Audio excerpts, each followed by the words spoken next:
Oh, where to start today? Paper fluff. 6 minutes after the hour, it is the Stephanie Miller Show. Sexy liberal Carlos Alzraki, live in hour number 3. Rude Pundit today. Had to reschedule Rude Pundit in a little less than a half an hour. It's because he was drunk. He was at Bonnaroo over the weekend. Yeah, well. So. Listen, that's an excuse that I always take. I'm like, yes, nicely done. All right, oh gosh, Chris, where should we start? Why, here's the headline. So, we caught as we reported yesterday during the show, caught the Benghazi suspect. Yes.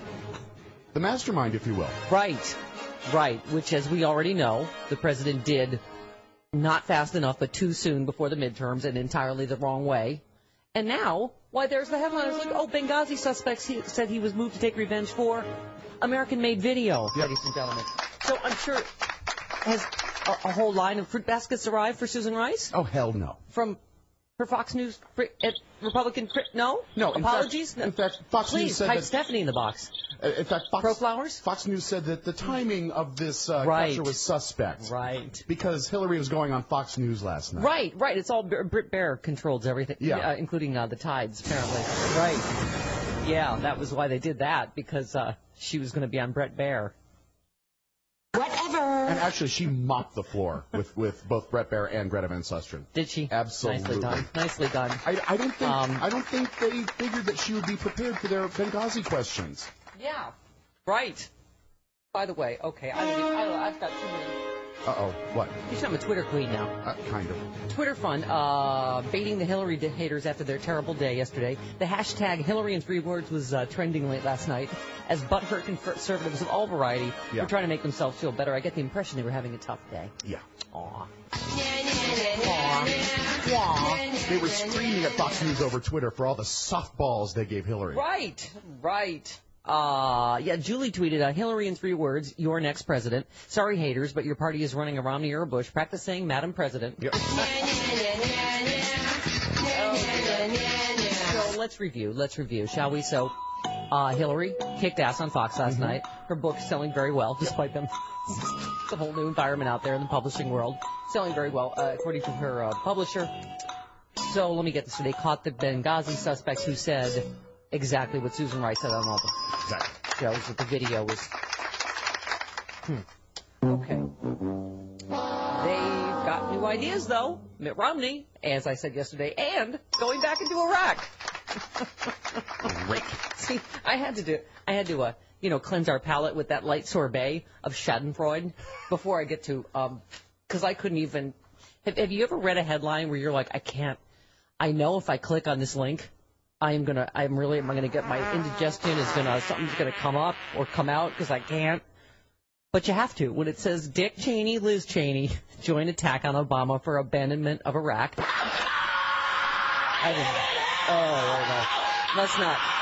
Must not click on story. And I did it.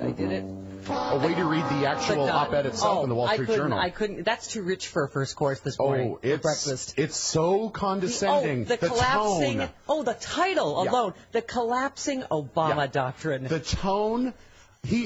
After the wildly successful Bush doctrine, as you know, I see.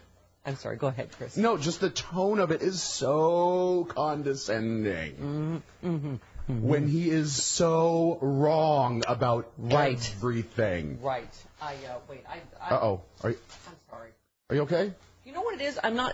I seem unprepared. I am actually over-prepared. This is the problem. Do you need some girlfriend Mipanema? I am literally loaded for bear, including the bears that are having a lot of oral sex. We'll get to that later. Sure.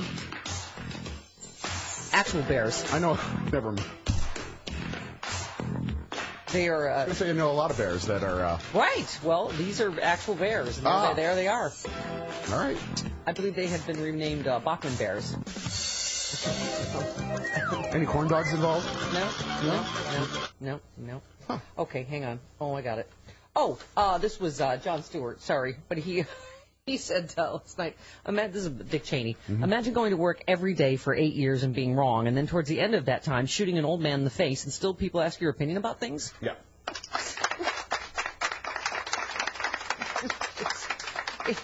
A lot of people have had the same reaction. I know Rachel Maddow did last night that we have. That I cannot believe they've had on all of the mainstream media shows all of these architects of the Iraq War that got everything wrong to see what they think. I'm like, what?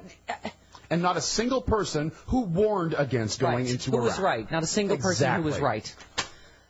Okay. Even Glenn Beck reversed course yesterday and said, liberals, I have to admit, you were right. We should have never gone into Iraq. Right. Wow. Wow. I think the tide's reversed. Wow. Wow. Are we spinning the opposite way? I think so. The axis of the Earth? Yeah. Okay. So I've warned you, and now I'm going to read the Dick and Liz Cheney story. They joined the chorus of critics accusing the president of abandoning Iraq because okay. Cheney and his demon seed daughter penned an opinion piece that it's right there. I can't read the whole thing immediately. Published in the Wall Street Journal, slamming Obama for being, wait for it, so wrong about so much at the expense of so many. Oh my God! That's the time I got the dodgeball in the stomach. Yeah. I'm just. They criticized the president for abandoning Iraq and failing to keep the peace. See, because that's what you thought. We brought war to Iraq under Bush Cheney, but we did not. We brought peace. Yeah. And now the black guy's ruining it. This is just, I can't even. While terrorist groups are emboldened and on the march. They write, Iraq is at the risk of falling to a radical Islamic terror group, and Mr. Obama is talking climate change.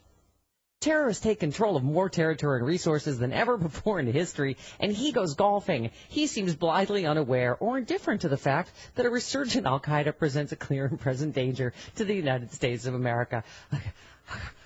It was a secular country until you went in there, you a-hole. If you skip down, it is, thank God, in a news story pointed out, the U.S.-led invasion actually served to attract and train Middle Eastern terrorists who honed their skills against the military before spreading to other countries, according to a 2005 report by the CIA Director's National Intelligence. Because it was a secular country. Right.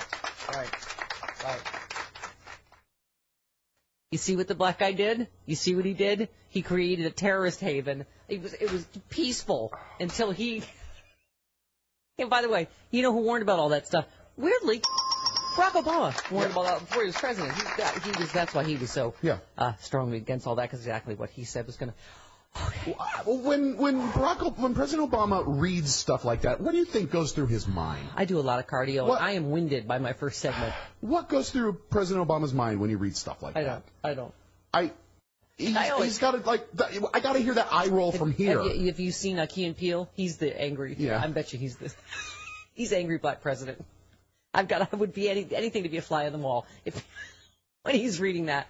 Okay, I need someone to process this with. All right. See, JC in Seattle, you're on the Stephanie Miller Show. Hello, JC. Hey, I'll be the angry black person for you today. Thank you, please. Thank you.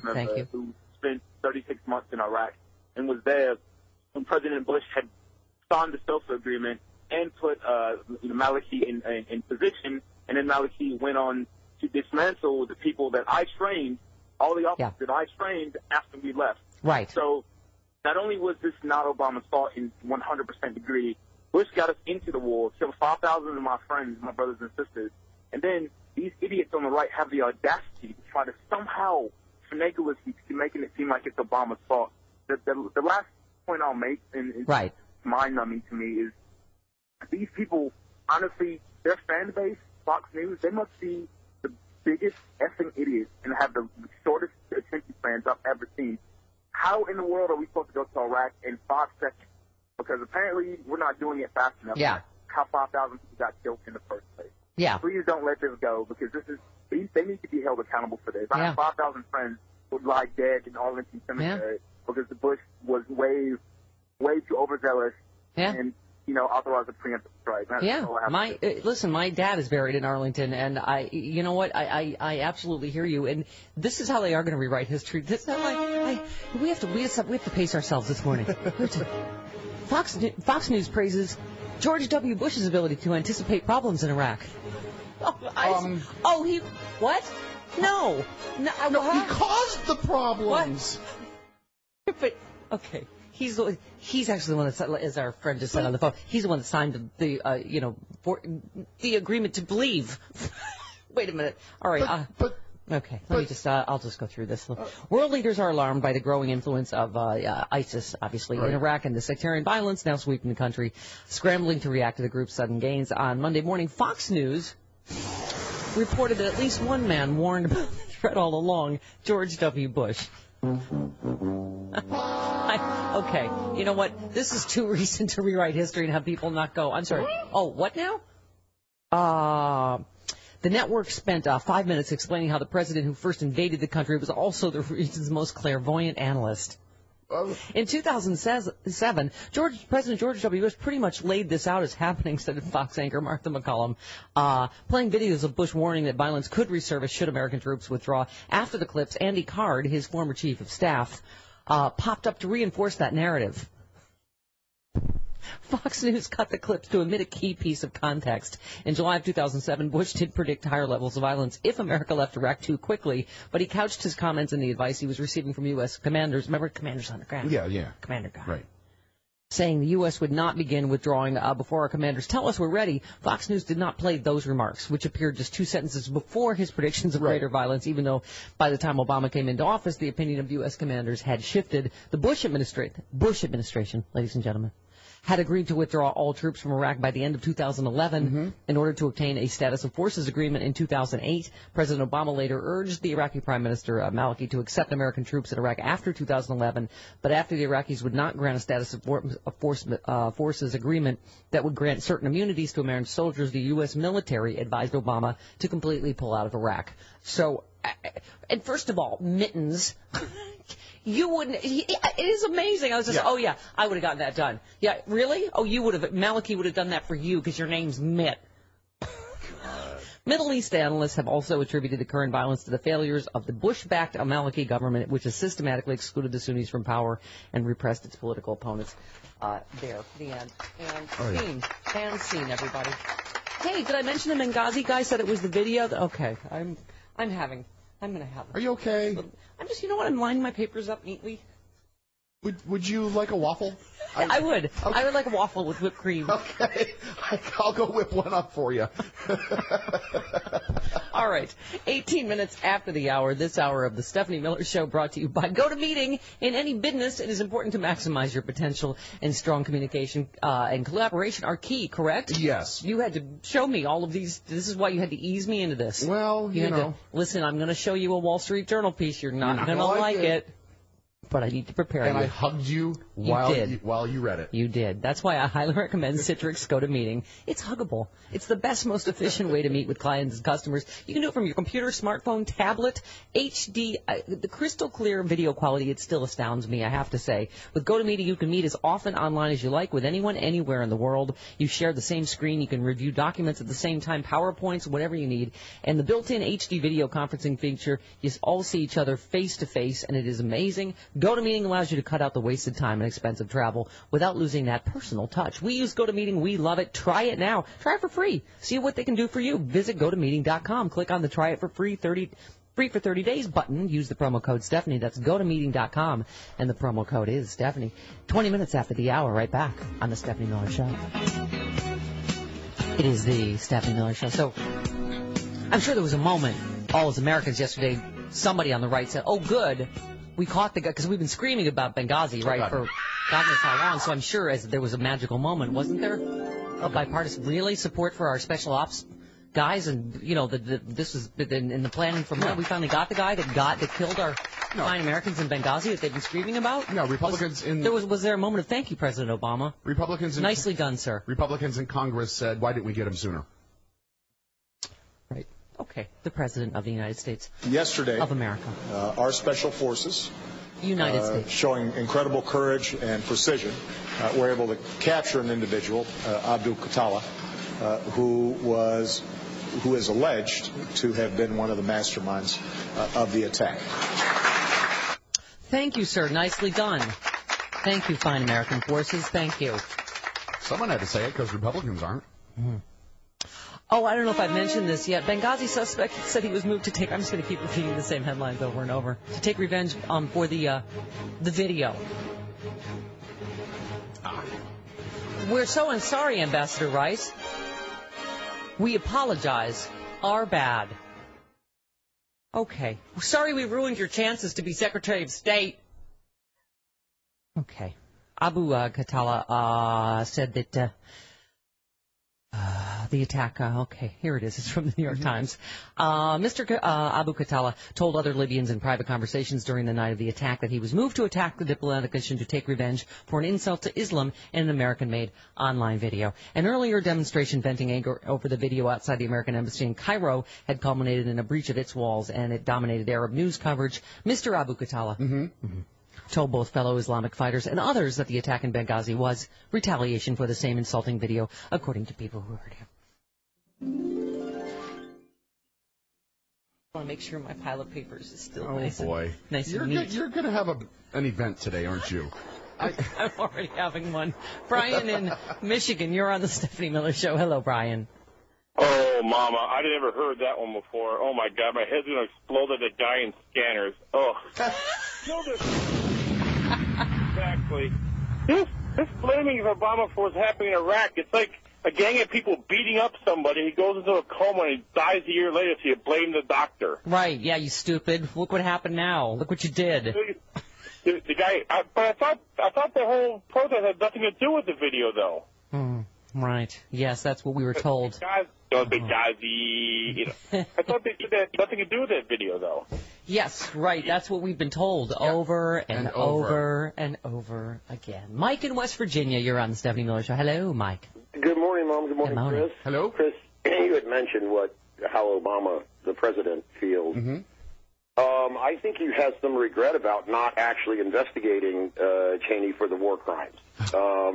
Let's also remember, this is a guy that outed a CIA agent. Okay. Right. Yes. I mean, this is the epitome of evil, and I think he should be dead in jail somewhere. That's how I feel about it. That's how a lot of people feel about it. It's a real shame that he's still. Each time he goes on television, the people responsible for putting him on there should be charged $1 million to Free Speech TV. Yeah. There you go. That's a lot of nice. That's a lot of lunches with me. Okay. Yesterday. Sorry. Oh. No, that's fine. Let's hear from the president. Why not? Okay. All right. It's important for us to send a message to the world that when Americans are attacked, no matter how long it takes, we will find those responsible and we will bring them to justice. Right. He also praised the work of the brave men and women who serve the U.S. all over the world, said they need to know this country has their back and will go after anybody who goes after us. Well, I thank you, Mr. President. Thank you. What a fine day for America. Right? Fox News? Oh, God. Right? Your waffle's almost ready. Thank you. The cherry on top, please. And Rude Pundit. Yes, on the Stephanie Miller Show. It is the Stephanie Miller Show. Welcome to it. 34 minutes after the hour. 1-800-STEPH-12, the phone number, toll free from anywhere. You know, the reaction of a lot of people to all the architects of the Iraq War, being paraded around on television for their view of this whole thing. It makes a lot of people very rude. A lot of our callers very, very rude. Right? But none ruder than the original. The Rude Pundit.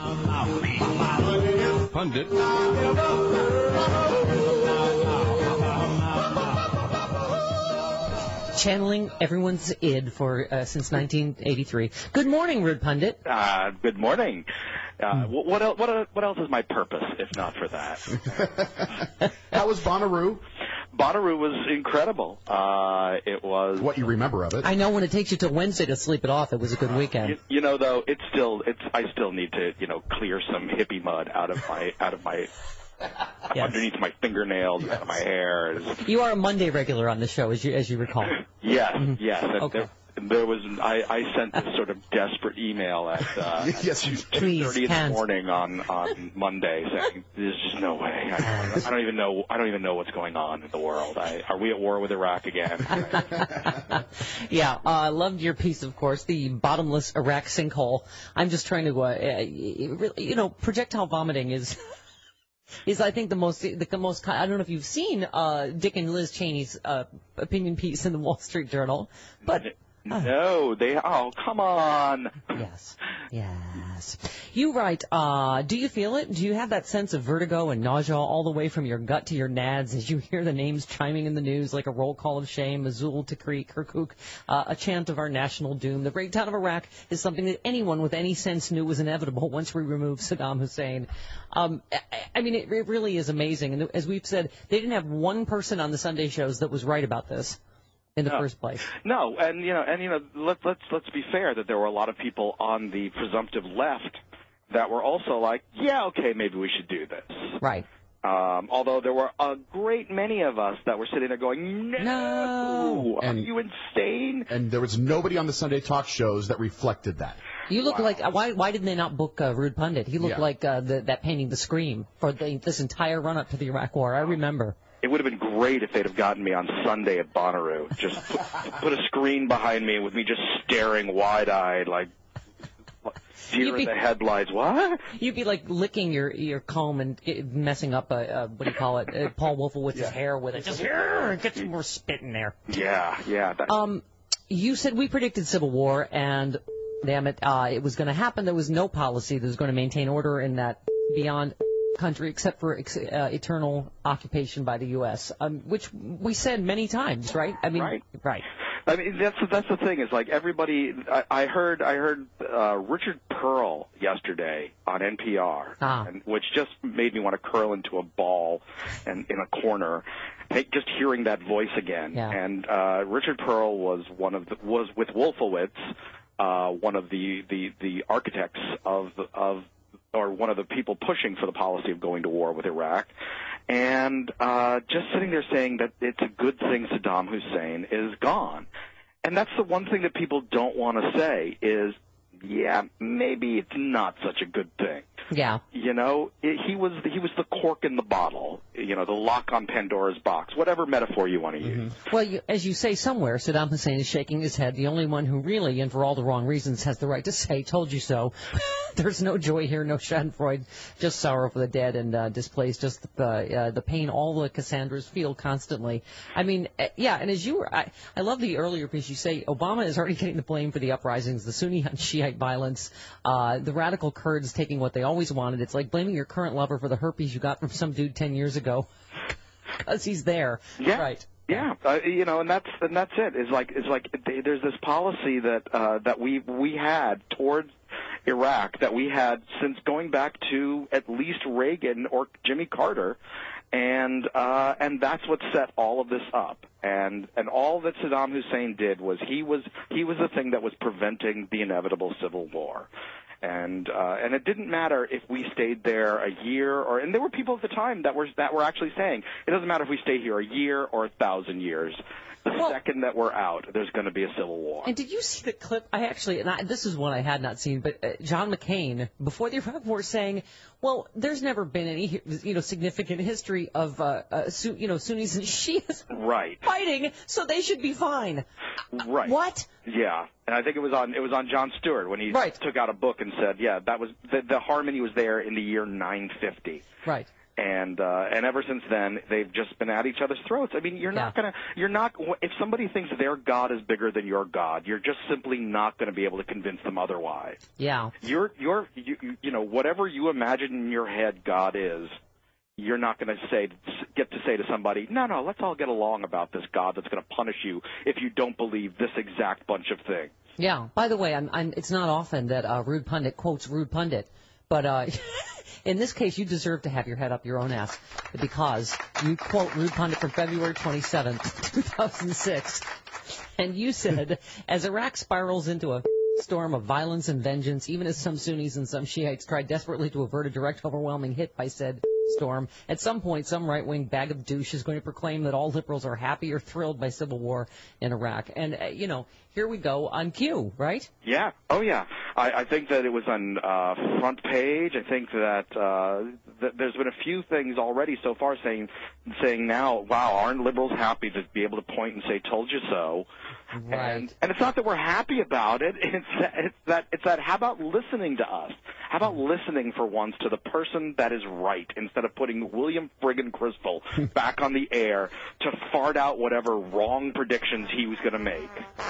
Yeah, you said, but since we were right, maybe, just maybe, someone ought to pay a political price for being so damn wrong. Instead, though, the right's going to try to turn it around and blame the left and those who didn't support the war for its failure. And on cue, there's Dick Cheney's article today in his op-ed, yeah. In his op-ed in the Wall Street Journal. I mean, it is really incredible. Yeah. Yeah, I haven't read the article yet, but just the idea of blaming Obama for this, blaming Obama for enforcing the deal that George Bush put in place, blaming Obama for not negotiating, and with the Iraqi government, when the Iraqi government said flat out, no, we want the troops out. Mm-hmm. Right. At some point, it's like, all right, how many? Iraq as a civil war, an Iraqi civil war, is no greater a threat. And I feel terrible saying this, but it's no greater threat to the United States than the fighting that's going on in various African countries, in other places in the Middle East. It's just because we happen to have had a long-term relationship. It's like seeing an ex-girlfriend and going, oh, I really should help her out, but do I really want to get back involved with her? Do I really want to be part of the crazy? Yes, step away from the crazy. Let's take a step back away. Yeah. Here, let me just ease you into this, like a bath that's a little too warm. It's just before you read the Dick Cheney article. It is entitled The Collapsing Obama Doctrine. Rarely has a U.S. president been so wrong about so much at the expense of so many. Can I go back to Bonnaroo? Just having the same reaction. Yeah. Would you like a waffle? Okay, can I just find the hash and Molly and just go back to the field? I mean, where do you even look today? So you've, of course, seen the, obviously we caught the Benghazi suspect, which, of course, there was not one even brief moment of, oh, good. Well, that's good for America. Thank you, Mr. President. But on cue, he didn't do it soon enough, didn't do it there. Oh, and it was no big deal. That's nice for the special ops guys. I love that it's no big deal. Yeah, it's no big deal. I love that, and I love that, and I love the idea that it's obviously just a distraction. Right. Or my favorite, a way to prop up Hillary Clinton's book sales. Right. Oh, yes. Oh, by the way, yes, at Crazy Alan West said Obama is using Benghazi to distract from everything else. No, he did not. Yes, he did. Yes, he did. Yes, he did. Yes. He had last month. That's it. You know what? I give up. Yes. There's just a point where you know what? I got nothing. Yeah, you're just a sputtering mess now. Look at you. It's such am I allowed to get on the button, Chris? No, don't do it. Don't do it. Just don't do it. Okay. We're having a bad enough day. I don't know if it's like I think I can say circle yank. Yes, you can. Okay. Yes. It's like a circle yank of stupidity, and it's like a competition to see. It's a circle yank in competition to see who can. Oh, by the way, interrupt me, please. No, since I know you're just a mess. You're a hot mess. Since you're still in your Bonnaroo haze, did you also know that the Benghazi suspect said that he was provoked by the video, which is what Susan Rice said, remember, on the shows? Are you kidding me? Oh God. I fear that this is too much for him, even on a Wednesday. You poor thing. Oh my What has happened? What? I leave you people for 4 days. The whole thing just goes to hell. I love being his personal newscaster. Oh, no. I'm like his post-Bonnaroo newscaster. Oh, my God. What happened? No! All right. Well, would you like a waffle? Yes, I would. We have to end with because there is other news, and Rude writes, Bobby Jindal, fetus and Jesus lover, and hypocritical mother. Yep. He signed the Unsafe Abortion Protection Act, which actually we're protecting unsafe abortions, which is a good thing. Right. It actually will ensure that more women get unsafe abortions, since it will force all but one clinic that performs abortions to actually close. Yeah. It's one of those fun laws that says that a physician must have admitting privileges at a hospital no more than 30 miles away. It's and the really, really darkly funny and ironic part of this is New Orleans, a city that advertises itself for sin and debauchery, will no longer have a clinic that performs abortions. Yeah, and here's the bonus. He signed the bill into law at First Baptist Church of West Monroe, which is in an area of northeast Louisiana that might politely be referred to as filthy with backwards ass country. Yeah, it's pretty much where Steel Magnolias took place. Oh, there you go. Yeah, there you go. Yeah, for that they were advanced thinking people. So you said you got that signing an anti-abortion bill at a Baptist church. Jindal had to have just gotten bingo on his pandering wad card. Yep, and I love and then he went on to blast the Obama administration for hindering the First Amendment's right to religious liberty, even though he, an elected official, was able with no problem at all to go to a Baptist church to sign a bill into law, and including a bill that says that nobody who is even affiliated with abortion services can teach children. I think you and I... Go ahead. Has Louisiana always been so horrifically right, or did something shift after Katrina? No. Louisiana's always been horrifically right. Okay. The only thing that Louisiana, on cultural issues, the shift has been that Louisiana used to actually give a damn about the poor. Okay. And that was the Democrats that were in office from Huey Long on. Right. Yeah. Then starting, about in the 90s when it just went crazy with republicanism and guns and God became more important than a chicken in every pot. Wow. All right. I think you and I need to take a little nappy. I will give you a spoon and a little reach around for free. Thank you. Just give me a teddy bear that smells like weed that I can curl up. There. Now. Okay. I love you. We'll see you next week, sweetheart. Bye. Bye. Poor Here, guy. I got to get my stacks back to being neat again. It got messy when Rude screamed. There was a little excitement in that. That was segment. funny. I feel bad for him that he was. That's a little too much got news. All of that His all re-entry at once. was not smooth. It was like a fire hose of bad news. All right, 47 minutes after the hour, right back on the Stephanie Miller Show. Join. What was that? There's some lettuce on my tooth. Oh. Okay, it is the Stephanie Miller Show. 52 minutes after the hour. 1-800-STEP-1-2, the phone number. Toll free from anywhere. Okay, so we captured the Benghazi attack suspect. Yep. Good news for America, right? Yep. Thank you, Mr. President. Regardless of how long it takes, we will find you. And I want to make sure that everybody around the world hears that message very clearly. Oh, by the way, the operation that captured him planned over a very long period of time, executed by U.S. Special Operations Forces, and weirdly not timed with Hillary Clinton's Brett Baer interview, as much as that's being speculated on the right. These things do take some timing and some planning and, stuff like that. Okay. Curtis in Nevada. You're on the Stephanie Miller Show. Hello, Curtis. Hey, how you doing? I just want to make a couple quick points here. I'll just get off. I think Hillary did a great job yesterday going to the line. Yep, and she did. Number two, I did a tour in Iraq, and I just want to let your listeners know, first of all, every service member I knew, hey, I left my country. The minute I stepped there, I was ready to come home. I was only fortunate enough to go over there once. I had buddies that had to go 2 or 3 times. Nobody wants to be over there. Yeah. Number three, the Sunnis and the Shiites, just to give your callers an idea of what they're dealing like. It's like the Hatfields and the McCoys or the Crips and Bloods times 10. They'll never get along.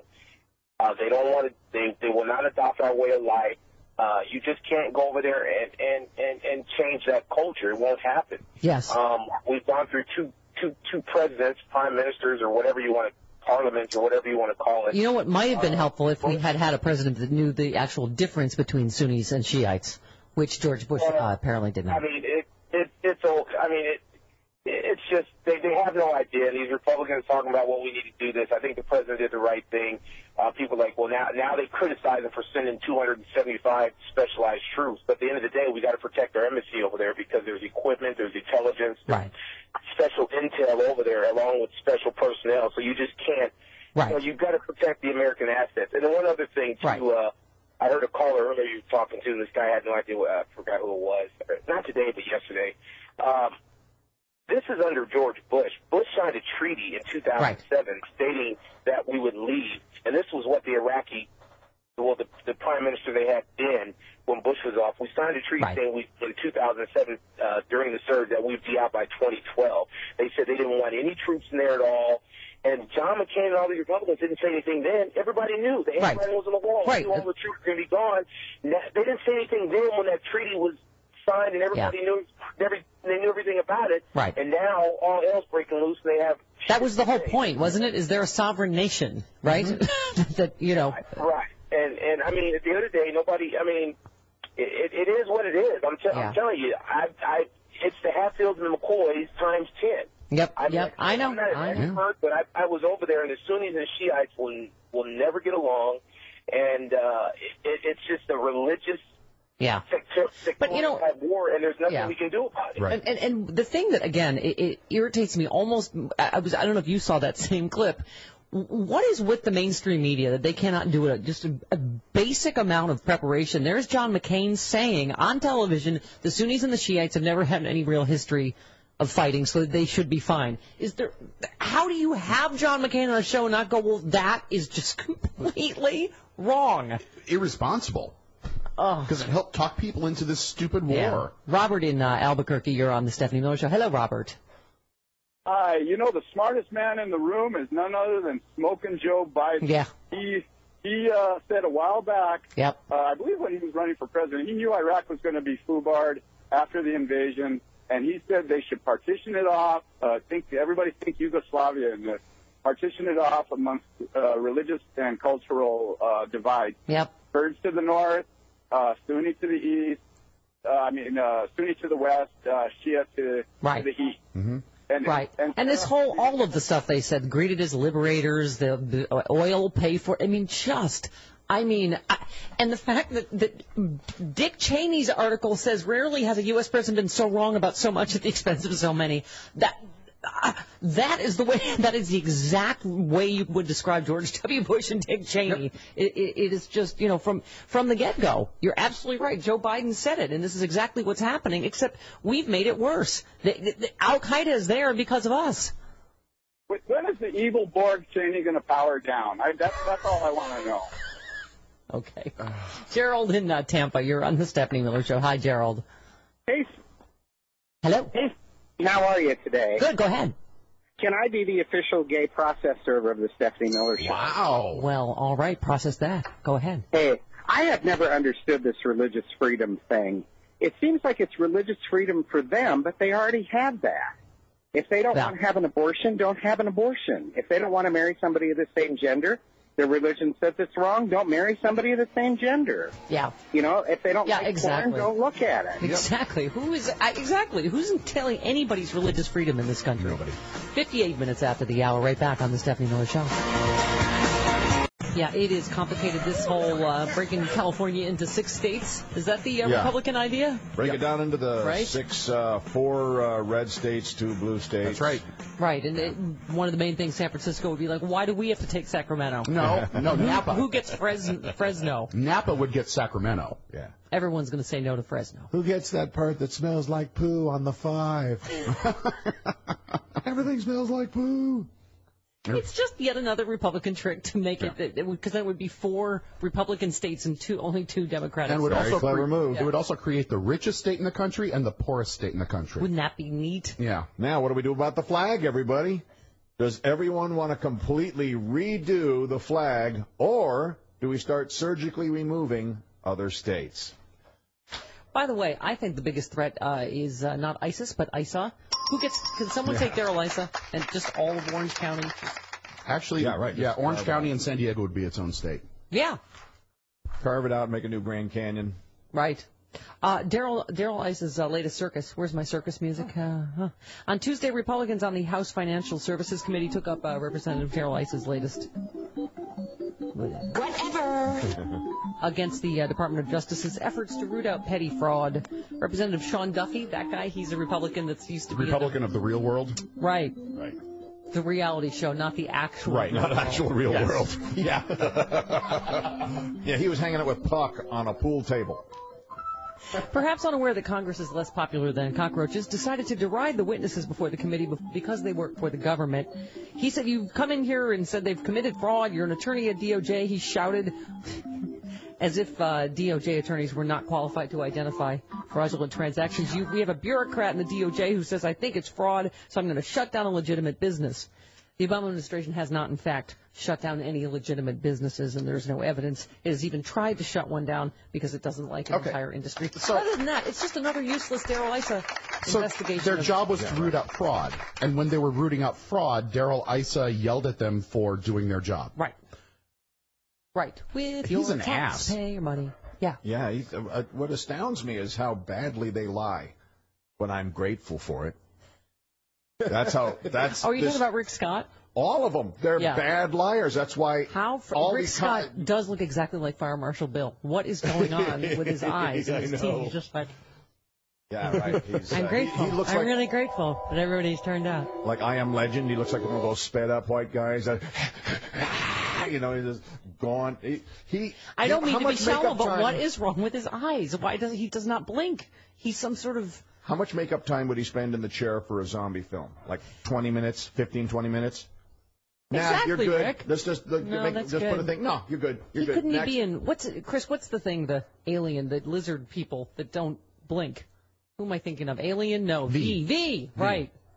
Right. You pull his skin and it unhinges his jaw and he puts an entire hamster. Yes. Yeah. He looks like he could unhinge his jaw and eat a hamster whole. Yeah, he's kind of snaky looking, isn't he? Yeah, he's got a Hogwarts kind of thing going on. It's not only that it doesn't blink, right? It's that his eyes are open like unnaturally wide, like. Yeah. Like in Clockwork Orange, he's just sort of. Yeah, he's Max Headroom on like crack or something like that. Yeah. Right. A bald Max. By the way, speaking of well-known actors like Rick Overton, Fran in Sacramento says staff wanted to give Rick a possibly obscure shout-out for his repeating role in the TNT show Leverage. Thank you. That's in syndication. Sweet. Yeah, it is. Dean Devlin's got a new show coming up called The Librarian. Going to be brilliant, too. She did at first to gaze at Timothy Hutton. It was a pleasant, funny surprise to see Rick cast as the FBI agent. Yeah, that's right. Tiger McSweeten. Awesome. Yeah, me and Jerry Downey. Thank you. Good for you. Good for you. Yay. Thank you for that. And you also have a podcast, correct? Overview on Sideshow Network, Sweet. iTunes, and RickOverton.net. Awesome. All right, let's go. And we have a link to rickoverton.net up at StephanieMiller.com. Santa Barbara this weekend. If you're around this Saturday, we'll be doing Set List up in Santa Barbara. Check your local listing. It's going to be fun. Coming up. Fabulous. Donald in Illinois, you're on with Rick. Hello, Donald. Yes, hi, Steph. Yeah, I was listening to about this business about the petitions. Well, the petitions are okay, but much like you said, if you don't vote, your vote is really a louder voice than the petition. Both are. Yeah. Well, and I'm not saying there's anything wrong with signing petitions, but don't do it in place of voting. Right. Don't do it. Don't use it to placate yourself into thinking you've done something. Too many people do use it in place of voting, though, because it's easier. All you're doing is sitting at your computer. You don't actually have to get out and vote. Right, because voting is what makes the change happen. And there's one other thing I want to mention, too, about these polls. I'm sick and tired about the 34% about President Obama. Unfortunately, what's going to happen when we get our first Republican president in this country, and he destroys this country in 6 months, then they'll make the comparisons, and they'll recognize President Obama for all the good he's done and all the stuff that he's tried to achieve for the American people. Yeah. In my lifetime, he's the best president we've had, and I was born in 1947, since Franklin Delano Roosevelt. Yeah, Donald, I don't think it takes a historian to say that I think this president will be judged very kindly by history because he did undo pretty much all the disasters that George Bush got us into, right? You're right. I got one question before I hang up. If they ever do get in, God forbid, I honestly believe they're going to have the carte blanche. They will be able to do, whatever it is that they want to do. Get rid of Social Security, Medicare, Medicaid, and they'll do it on the premise that it was because of President Obama's administration. They have to take these steps. Do you think something like that could happen? Yeah. Well, I mean, listen. If you look at Paul Ryan's budget, like that, yes, this is what they want to do. They want to destroy the social safety nets, right? Yeah, it's almost like they really work for communist China. And that they've just been hired to look like Americans and work here, but they're doing everything that they want to do to the communist Chinese as far as labor law and stuff for protecting the workers. So maybe to Rick Scott, that is just a mask. Yeah, like in Scooby-Doo. You pull it off. Yeah, he's Chinese. He's communist Chinese operative. They all are, You want to play conspiracy theory? Here's a fun one, the non-right-wingers. There you go. You're working for the Chinese. How's that feel? Sue in Rockville, you're on with Rick. Hello, Sue. Good morning, everyone. Hey, Rick, I'm so glad you're there. Hey, thank you for saying so. Thank you for getting up early along with us. Listen, I had the best birthday yesterday. Guess what I got for my present? What? Steph swag. Yay, what'd you get? Steph swag? Hubby loves me so much. I woke up, I had my coffee in my Steph mug. Oh, yay! I'm using my Steph mouse pad now in the chat room. And my license plate holder now advertises your show, and I'm not charging you a penny. Thank you, Steph Crap. Pick some up now at StephanieMiller.com.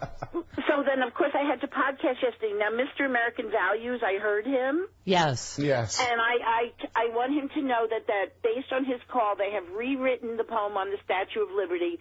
It now says, give me your tired, your poor, your huddled masses yearning to be free. Send the wretched refuse of your teeming shore. Send them and have your B-1 visa and I-94. It's got a little wordy, yeah. Yeah, well, updated. But, hey, that's what he believes, you know. Yeah, exactly. And can I just say one thing about petitions? Yes.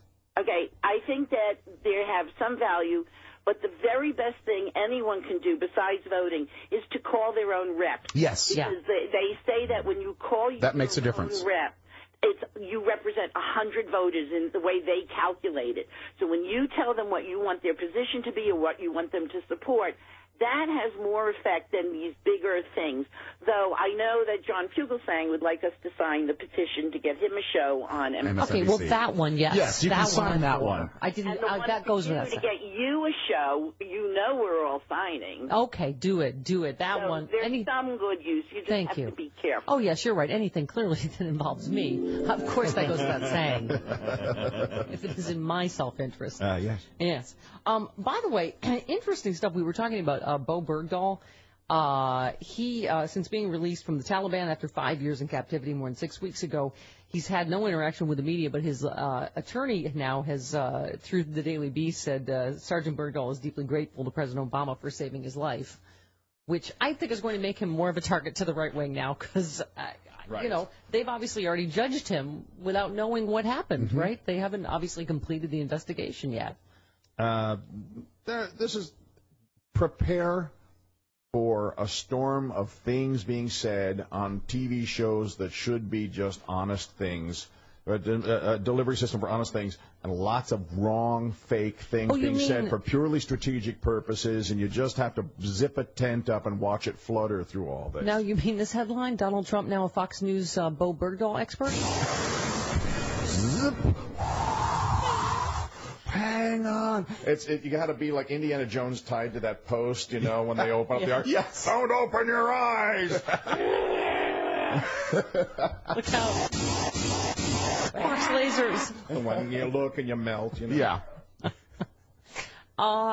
Trump arguing the White House would endeavor to avoid an investigation into Bergdahl's disappearance, though the Army indicated yesterday it is now begun the investigation. But how would they know better than Donald Trump? He was also incensed that Bergdahl, who he labeled a traitor, would receive back pay. Once again, I guess Donald Trump has already, completed his own investigation, so he must know. And then he went on to talk about Bo Bergdahl's father. He said the father was a weird dude to start off with, the way he acted, I thought. When I first saw him, I said, whoa, that doesn't look like Duck Dynasty. Meaning he has the wrong kind of beard because you don't hear racist, homophobic coming out of it. Right. So that is the wrong kind of beard. Yeah, I better go check my beard directory to make sure I know what I'm saying with my face now. You have the right kind of beard. Yeah, do we have the right kind of beard? You look like you could be a Victorian psychologist. Oh. With a high starched collar. You do. And those little glasses. Those little pince-nez, Freudian glasses. Little Freudy. I do look a little Freudy, don't I? Which is ironic because you're a psychological mess. I'd be on the front of a bottle of, invigorating tonic. Dr. Overton's invigorating tonic. And I have, just the one little curly cue of hair that... 17 minutes after the hour, we roll along. Rick Overton, live in studio on the Stephanie Miller Show. It is the Stephanie Miller Show, comedian extraordinaire. Yeah, Rick Overton, live in studio. Good morning. Hello. How do you do? Hello, Steph. Well, I'm still... Yeah. What are you doing? Oh, dog hair? Sorry. I've been fredified. I tell you. All right. By the by, we were talking about earlier. Oh, do we have Michelle Bachmann?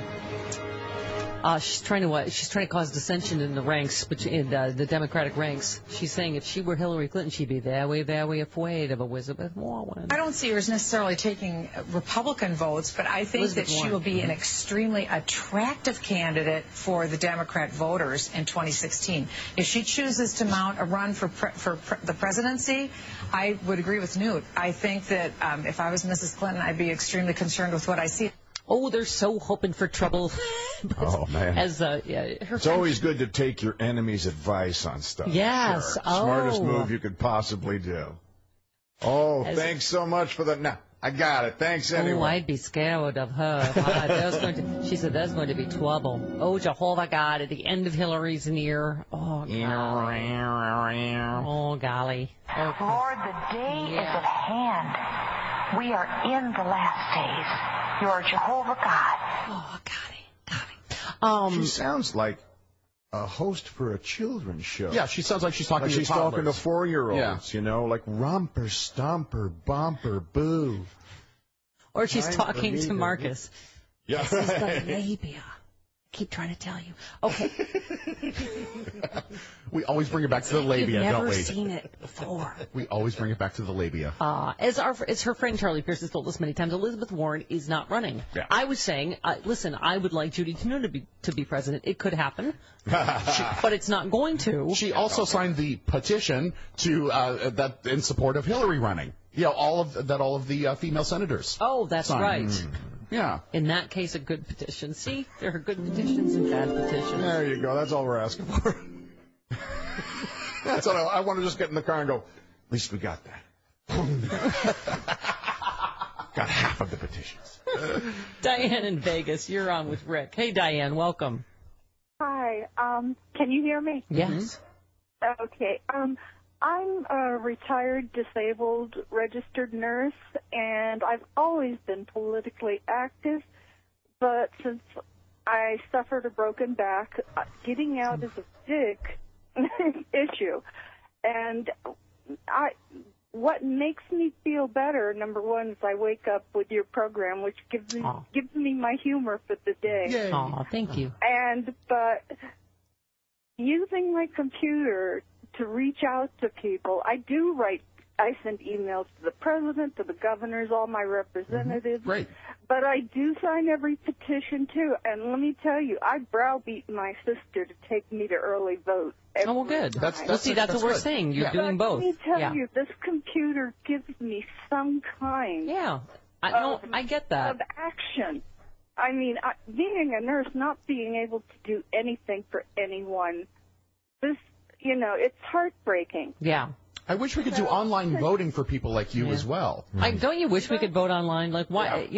Republicans would never allow it because more people would vote. Oh, absolutely. As Bill Clinton says, when people vote, Democrats win. Yeah, but you can hack that.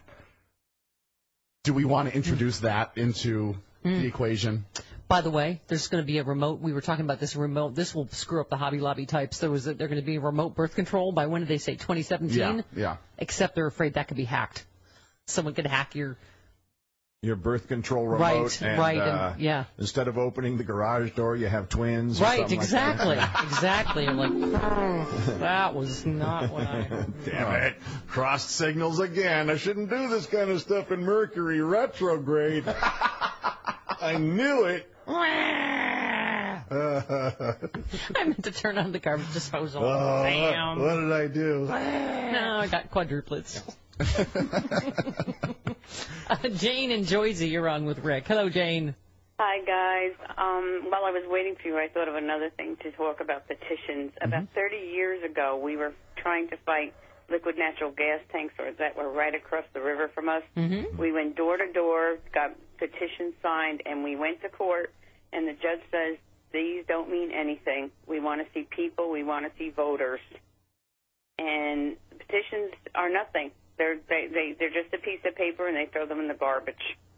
Well, if it's a legal petition in order to get something on the ballot or something like that, those are the petitions that do something. But online petitions, that's just registering an opinion. Online petition, And now, because of this Marine that was arrested in Mexico because he had a gun, and they're petitioning Obama to get rid of, to free him, and he can't free him. He's in a foreign country and he committed a crime. So the petition doesn't mean anything. Yeah. Well, but often politicians use them as a form of secondary polling result. I was going to say they're not as reliable as online polls, are they, Chris? Don't get me started on online polls. Right. right. But they are a form of realizing how many people are mad at you at once. Yes. David in South Carolina, you're on the Stephanie Miller Show. Hey, David. Hi. Two things. One is, which ward did Donald the dipwad serve in to make him any authority on the military? Oh, Donald Trump, yeah. But this other thing you're talking about, if I could just hear what you have to say for just a second. He's fighting a war on reasonable-looking hair. That's basically. Yeah. If I could get one other thing, if I could get your comment on this. You guys are talking about people getting out and acting.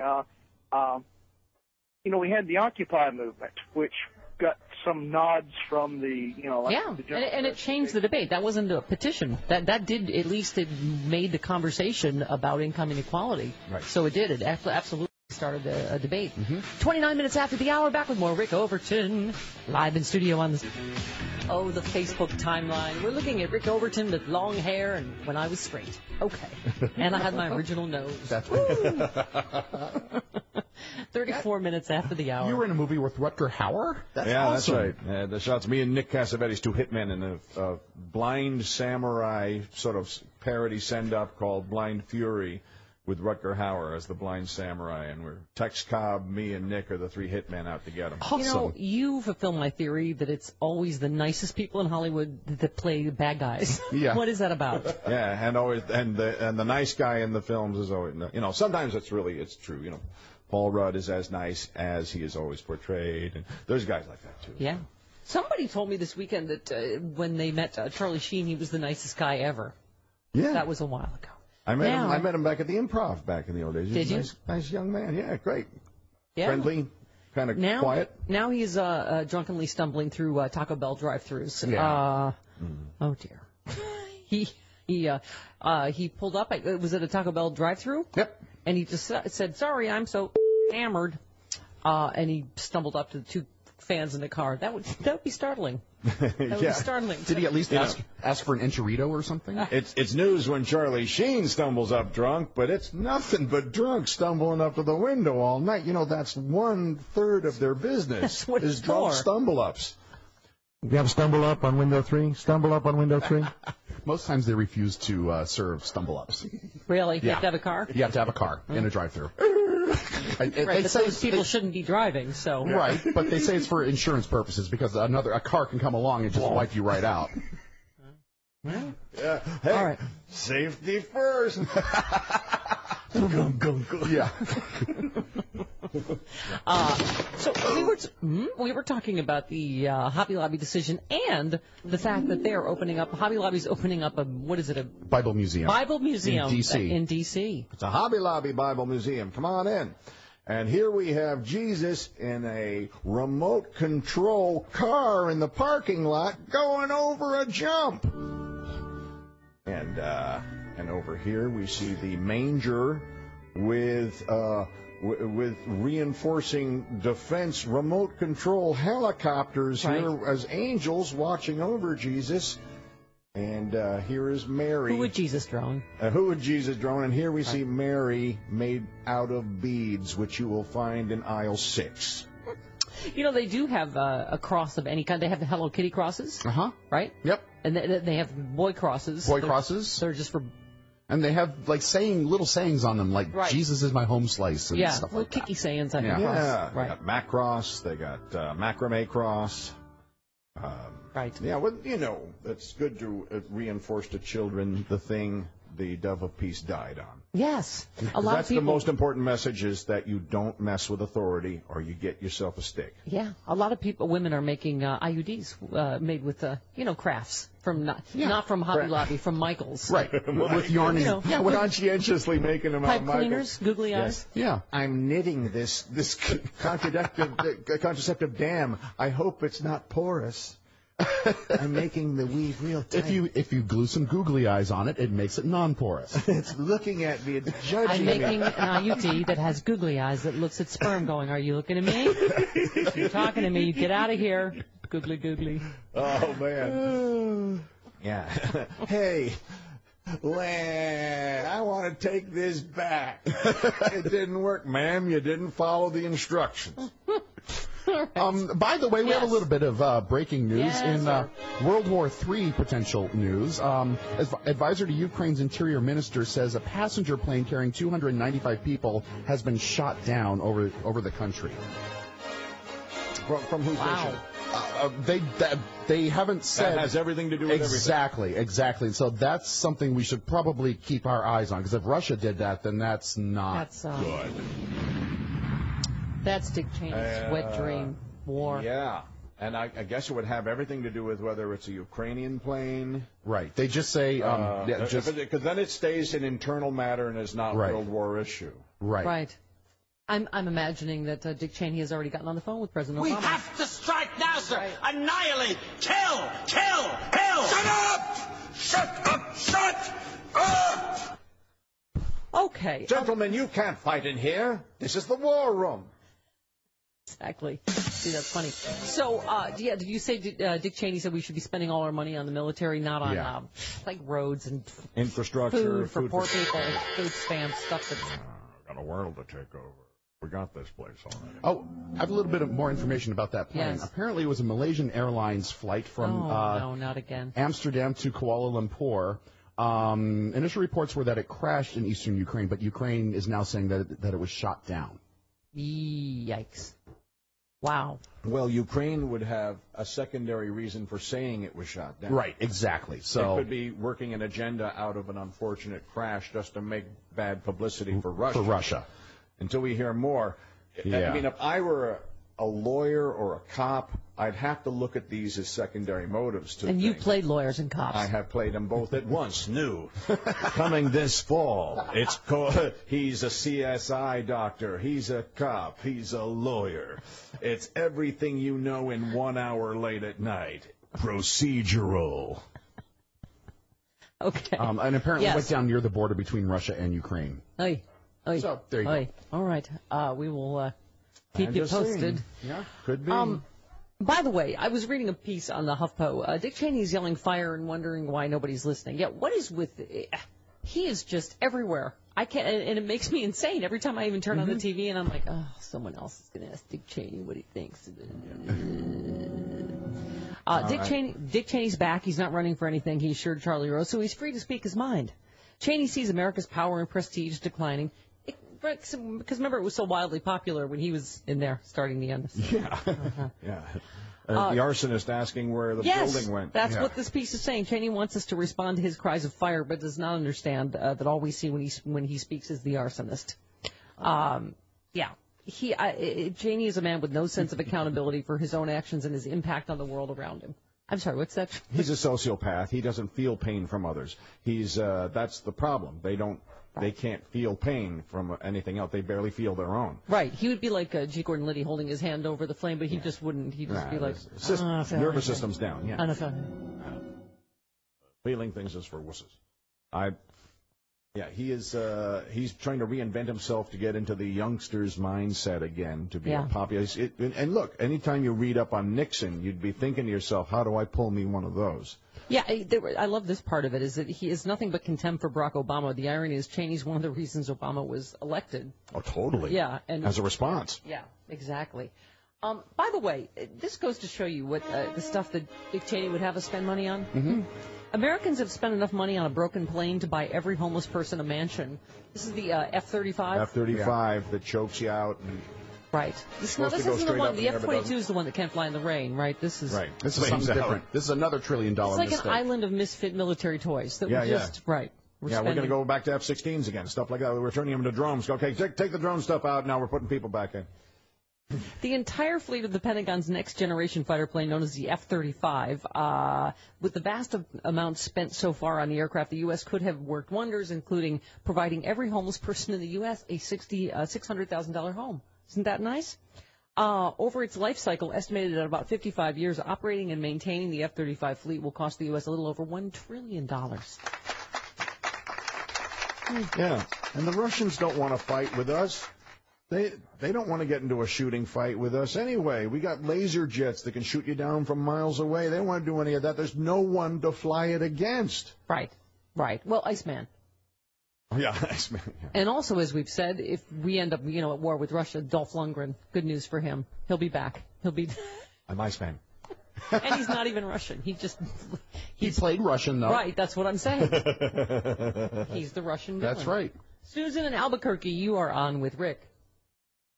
Hello, Susan. I just had a comment about Elizabeth Warren. Uh-huh. I think that we really need to encourage her to stay in the Senate. We need her strong voice in the economic issues. Yeah, and stuff I agree. Like that. I think she was on the campaign trail for others in her strong position, like the youngsters. If she could do something about cell phone service in Albuquerque, for instance. Yeah, it was blinking on and off every other syllable. Yeah. Yes. But we got it. We pieced it together. I thought it was some fine detective work there, Yes. That's a sentence. Now we have a sentence. Bring everybody back in. She is. She's been out with Allison Lundgren Grimes campaigning against... Allison who? Lundgren. Lundergaard. Oh, my gosh, the Lundergaards. Oh, my golly. Yes, against Mitch McConnell down in Kentucky. I think Mitch is out. Yeah, I think so, too. I think he's gone. I think so, too. He's done. I think so, too. Going to go back in his shell. Yes. Goodbye, America. Turtle tunnel. He's going back in his turtle tunnel. Rick Overton is, I hope you're watching on Free Speech TV. He's doing a great deal of physical comedy free for you. Yeah, I'm playing camera 3 here. He actually put his head inside his suit right then. Yeah. Turtle tunnel. My head's an innie. All right, 45 minutes after the hour. Back with the remaining moments. Rick Overton, comedian extraordinaire, live in studio. It is the Stephanie Miller Show. Welcome to it, 49 minutes after the hour. You know what's great about California? What? Rick Overton's in it. Yeah. 1-800 Unified California, not broken up, people. Yeah. Do you love California? Don't let them bust it up. Yeah, it's not going to happen because not only does it have to win the process here, it also has to go through Congress, and Congress isn't going to approve something like that. And who's going to take Temecula? Temecula's actually nice. Fresno? Okay, Mike. Who's going to say Frez yes? Nobody. All right, Frez Mike yes. in West Virginia. You're on with Rick. You slut, Frez yes. Good morning, the great Rick Overton. Hey, good morning. How you doing, Mike? Good. I just wanted to point out on these border states, if in order to protest, you have to bring your Ancestry.com registry and show each other. So then you can just drive the buses right through, and because they're just such ideological idiots. I mean, it's really frightening. It really is quite scary. But keep up the great work. Thank you. All right. Thank you, Mike. Thank you, Mikey. All right, Jeff in Florida, you're on with Rick. Hi, Jeff. About Elizabeth Warren, I think that she should be the Democratic brand. Too many people out in the country think that Democrats and Republicans are a lot alike, and I think that she's what the Democrats should represent. That should be what we strive for. Yeah, and Jeff, I was saying that so many of these issues are connected to income inequality when you think about it, right? Hobby Lobby, that right. Republicans just don't get it. That when they keep saying this, you can just go out and buy it, just go buy it. That's the whole problem, is that it unfairly discriminates against poor women. Yeah. It's about being able to afford it. If you can't afford it, then it's not accessible to you. I think another American brand right now is Alan Grayson. Oh, yay! Without a doubt, he is fighting. God, let's hear it. They made him. He made the Republicans go on the record on minimum wage. Another issue that Americans vastly agree with him and with us on. Name another guy saying, I'm going to do this thing, and he nails it and does it as often as he does. You will be hard-pressed to, because he is the leading person doing it, and he should be running for president. I can picture a sane and safe America with Alan Grayson at the wheel. And Fox News would be so entertaining because it would be right when it's exploding, just one after another. It would just be sputtering. They would just be reduced to a sputtering mass of No, but minimum wage. This is what he's making them go on the record on. Something that is hugely popular with the American people. Speaking of income inequality, that's right. No one's fighting harder for us in that area right now, and nailing it. And I was there watching him walk past these people in the hallway, and they listen when he talks. Yeah, he's the only one at Sexy Liberal shows. He got a standing ovation just for walking and sitting. That's yes, just when he would enter the theater. True American hero, and there's so few of them. Really, really pay attention to him around election time too. Absolutely. Another issue, the American people vastly agree with us on guns. Yep. Reasonable gun control, background checks. Oh, our gun stack for today. Michigan woman accidentally shoots herself in the face while trying to make a point. To give her credit, she did, obviously. Point made. Yeah, point made. There you go. A Michigan woman on Monday accidentally shot herself in the face when she slammed the butt of a shotgun on the floor of a Michigan home, which caused it to discharge. The woman told police during a family dispute she took out the gun in order to make a point. Always good to take a gun out to make a point with a family member. Right. It's a family dispute. Out comes the gun for the family dispute. It's a form of punctuation. Sure. It's an exclamation point. It's a point they will not soon forget in that family. Hey, remember the time you shot your face off? Hey, you know what? Your points are all, when there's a shotgun, your point is all over the place. I don't remember what your point was, but the point was you shot your face off. Man giggle. Man Rick Overton, man giggle. Yay. Yeah, Raw Story did a great series, though. They said about 80 Americans will die today after being shot with a firearm. I bet you wonder if you're going to be one of them. Another wave of senseless killings is coming. They always are, and you can't stop thinking about it. Who's going to get their head blown off next in America?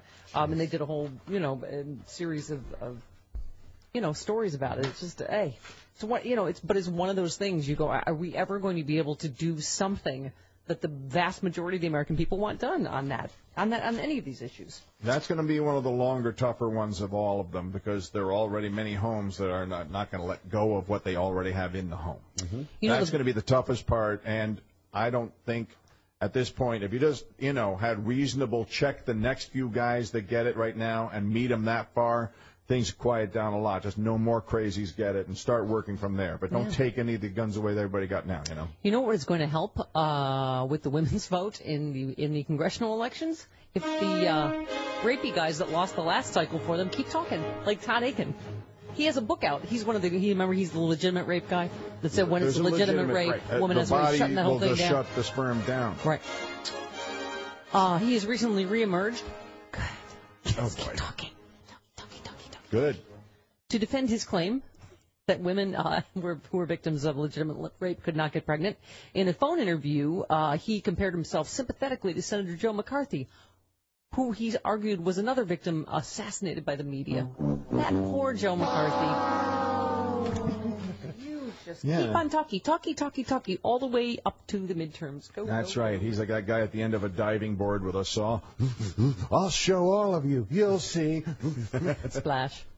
What up? What happened? All right. So this happened. This woman spent $30,000 to look just like Kim Kardashian. Because that's it could that's have what all the world been has come different to. if her parents just said, I love pretty, you earlier. And I love you just pretty the way and you I love are. you the way you are. A few years ago, none of this would have been happening. Carlos and I were exploring Liz Cheney's daddy issues. Imagine George W. Bush's daddy issues. It's only less people had daddy issues. God, we should just move them to Stockholm, Sweden. They do all kinds of surgery there in Stockholm, They can remove your identity. A 25-year-old British woman has spent nearly $30,000 on surgical procedures to keep up with sex tape star and famous person Kim Kardashian. She explains that she wears pants with silicone padding to fake Kim's famous booty, but she's considering getting actual butt implants as a next step. Who would like to, in America, donate some of your butt to her to help her out? God. Won't you help? Please give me one. Won't you help today? Turn the other cheek. Hey! See what he did there. Yay! Now wait, what is this woman that wants surgery for? What happened here? The thing you showed me during the. Someone stuck her head up. Her head on a city bus. She was on one of those tour buses, those double-decker tour buses with the roof cut off. Here's a quick tip. Free. Sit down. And her face kind of slammed against she was standing up and her face slammed against an overpass. And She says her face is damaged. Right. Oh. And she has googly eyes. One looks up, one looks. She does look like the eyes came from Hobby Lobby. I don't know, something. Yeah. Something. She needs to do one of those things where you straighten the muscle out and level the eyes out. They do it now. It's 2014. They can do it. Make Kickstarter. Do a Kickstarter. Free public service tip. Sit down. Sit down. There's a British guy lost Didn't his... you see Speed, for God's sakes? One of the rides at Six Flags, the guy lost his fingertips because he kept his hands outside the ride. At the Pirates of the Caribbean. What is the first rule of rides? Keep your arms and legs inside. They are not kidding. So he's coming home going, yeah, and I can't sue them. Because they told me. They told the children, and I wasn't listening because I thought it was only for children. Wow, I've never heard of that happening, but that is a good tip. Thank you, Uncle So to Greg. speak. Yes. Well. All right, Rick Overton, where might we see you in Santa Barbara this weekend? Yes, it's at a brewery which I have. RickOverton.net has the info. Overton, yeah, just look for Setlist Santa Barbara this weekend, and you'll be able to find it. And I'll be at the Improv tonight hosting a show with Robert Klein. Oh, sweet! On Melrose. As the headlining guest of honor. See you tomorrow on the Stephanie Miller Show. We got trouble. Forget Gaza. Forget... trouble in River City. Yeah, forget Ebola. We got real trouble now. All right, Nathan, my director, Free Speech TV director, videographer, Nathan is here, and my fellow bike rider. Yep. It's Outdoor Bike Day. It is. But he never get close up on the mic. Yeah. It is. Yes, thank you. Isn't he cute? He's a zygote. He's like 7 years old. I'm youngin'. All right, so this is the big dispute of the morning. Steph, I'm tired of hearing this repeated over and over again during the breaks on the Steph Live website. She probably had her gear cluster, not cassette, changed to give her a better mechanical advantage when climbing hills on her bike. Let everyone know that serious bikers call them granny gears. John in Hollywood, Florida. Is that true? Granny gears are indeed the official term. Okay. Nathan, you worked in a bike shop how long? Since I was 14. Okay. Yeah. So 3 years. 3 years. Yeah. Which is what qualified you for this job. Yeah. In that I forced you to wear tight shorts and bike with me. So is it a cassette or a cluster? Which is it? Cluster would be found in cereal. So it's a cassette. It is a cassette. Oh, he is thrown down to John. Wow. There are no. Okay. Okay. And Gaza, cluster or or an oat. Right. I don't think Nate wants to get involved with that. No. Yes. Your thoughts on Gaza? All right. Never mind. All right. All right. Thank you. Yeah. All right. I believe, in fact, when we hired Nathan, didn't the Jew that signs my paycheck? Yeah. From Zionist Incorporated? Uh-huh. Didn't he say, oh, another Jew, when we hired Nathan? Yeah. Right. I think he's an anti-Semitic Jew. And he's a self-hating Jew. I don't think he has. He's never offered an opinion one way or the other. No. And clusters are only found in cereal. Well, there's stellar Nathan clusters. has an edge to him. Yes, Pardon me, he Jim? does. Like the Pleiades. All right. Oh, by the way, can I have Rockstar cheers, please, for Jim Ward and his Hamas gopher. He did a Hamas gopher in the tunnel. Uh-huh. Yeah. Although somebody tweeted, it hurts to laugh at Jim since he's not there every day. So do not laugh at Jim. It hurts too much. Okay. I'm sorry, Jim. What were your thoughts? I thought it sounded like Truman Capote. Right. Yeah, your Hamas gopher did sound a great Jim. Truman Capote never had buck teeth. He just talked like a cartoon character. He talked like Droopy Dog. See? Yeah. Don't challenge us not to make the Gaza situation funny, because Jim's here and magic ensues. It's like you know what? It's like an Ebola vaccine. Jim Ward is like a comedy Ebola vaccine. Yeah. He makes you bleed out your eyes. What? Right. No, the vaccine doesn't make you bleed out. No, the vaccine makes everything better. Sorry. Are you ready to do this thing that we're talking about? I guess. Okay. A love letter, first of all, from Robert. Steph, I would like to send a monthly donation of $10. Oh, there is a donate button at StephanieMiller.com. Yeah. For, by the way, if you believe in magical comedy Ebola, we could bring Jim Ward back full time. Just saying, there is a donate button at StephanieMiller.com. If you hit the donate button, you will not bleed out your ears. Exactly. In fact, it may prevent that. Either way, I would do it now. If you would like to support progressive, whatever this is. Okay. I have PTSD, all from an injury on the job, and I'm on disability. You guys are my therapy. Thank God for you guys. I've been a loyal listener for the last 2 years. When you went off the air, I was like a lost puppy with separation anxiety. I assume he means on some terrestrial station somewhere. But you can still get us. How can you get us, Chris? A bunch of ways. Oh, yeah. Well, you can go to StephanieMiller.com and watch us on the live stream. You can get the TuneIn smartphone app for both Android and for iOS. Yes. and go to the Progressive Voices channel on there. You can get us on various stations across the country on iHeartRadio. There you go. You can. Did you say SiriusXM yet? SiriusXM Progress 127. Hello. And SiriusXM Progress Plus. Hello. Which Jim can't Which get. I can't get on my rental car. Because Jim was rear-ended over the weekend, and he has a crappy rental car with a crappy radio with no SiriusXM. What's the point of life? Or you can listen to us on fine terrestrial stations across the country, like WCPT in Chicago, KTNF in Minneapolis. By the way, the Revolution 880 in Asheville, North Carolina, the Mike 92.1 in Madison, KPTR in Palm Springs. Okay, listen, shush. The point is, speaking of magical Ebola vaccine comedy. I hear WCPT's run entirely by vipers. Eggs of vipers. By the way, not only did Jim get here early today, and we have a entire audience full of tunnel experts, so things turned around quickly. Also, 40s on 4 is back on SiriusXM. My 40s music is back. So exciting. All right. Pardon me, boys, at the Chattanooga Choo-Choo. Yeah, Billy Joel took it over for a while. You know that you're getting old when you're too old for Seriously Sinatra. I'm like, this kids music. I need something where. Oh, good, 40s music. Good. They have a new channel on there called Utopia that has music that has dance music from the late 90s when I was hitting the club. So that's awesome. Great. Okay. Oh, you wax. Like CNC Music Factory? No, that's the early 90s. Okay. No, the late 90s. Oh. Yeah, Nobody's Supposed to Be Here by Whitney Houston, that sort of thing. No one knows that one. Okay. Nobody. The more important thing is, hey, you know the wildly accurate Dick Morris? Yes. He is, he's been wrong about everything in the history of everything ever, as you recall. Sure. And now, as we reported yesterday, he has a new, what is it? It's like he's emailing. Anyway, he will make financial predictions for you. Oh, this is it. Yes. We did this story yesterday. Dick Morris still making typically dumb Dick Morris pronouncements. Right.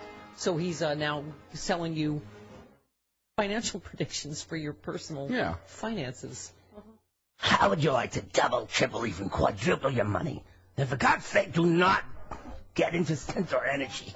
I could see Centaur jumping to 100, if not 1,000. What the heck? Let's say 1,000,000. What could possibly go wrong? Like I wrote in my book, Condi vs. Hillary. Mitt Romney will win in a landslide. Beta will surpass VHS. And digital's a crock. The Cubs will win the pennant every year for the next 10,000 years. Oh, my God, the stock has dropped to 1/8 of a cent. Crap! I mean, literally. I just pooped my pants. This is where I fall into a bag of hammers. He is the only man ever winded by a run-on sentence. Yep. He used to, they don't have him on Fox, too. They used to be on Bill O'Reilly. Remember, just making breathless predictions. You know what I think is going to happen? And then he falls on a bag of hammers. We don't know why. Yeah. He looks tippy.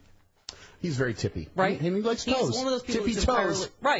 He's entirely too big for his feet. Tiny the little thing feet. is, every time I take a breath, I keep it. And he sounds like Schleppcar from Wonderbug. So my point is, when I was going to...